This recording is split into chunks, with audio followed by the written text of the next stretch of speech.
বন্ধুরা চলে এলাম ভেন্ডির পেঁয়াজ দিয়ে মেকআপ করে নিয়ে চলে এসেছি। মাথাটা প্রচণ্ড গরম হয় ভেন্ডি দেখলে, আমার না, আমার বাড়ির ছেলের, মানে আমার বাড়ির ছেলের হাজব্যান্ডের। এরা ভেন্ডি দেখলে ভীষণ রেগে যায়, বলে ভেন্ডি একটা খাবার নাকি? আচ্ছা বন্ধুরা তোমরা বলো, ভেন্ডি খাবার নয় তো কী? ছেলেপেলেরা যখন বিয়ে শাদি করবে নিজেরা সবজি খাবে না, যখন তাদের বাচ্চা কাচ্চা হবে খেতে বসবে একসঙ্গে, বলবে এই সবজিটা খাস না, ভালো না। এই করতে করতে ছেলেপেলেরা আজকাল ভেন্ডির সবজি খেতে ভুলে গেছে বন্ধুরা।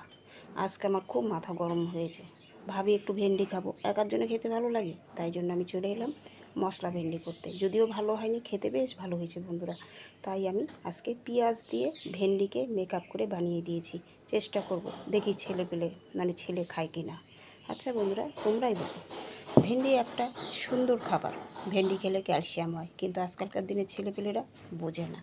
তাই মেকআপের ভেন্ডি, মানে ভেন্ডি দিয়ে পেঁয়াজ দিয়ে ভেন্ডি মেকআপ করে ফেলেছি। তোমাদের কেমন লাগলো ভিডিওটা? অবশ্যই লাইক শেয়ার কমেন্ট করবে বন্ধুরা।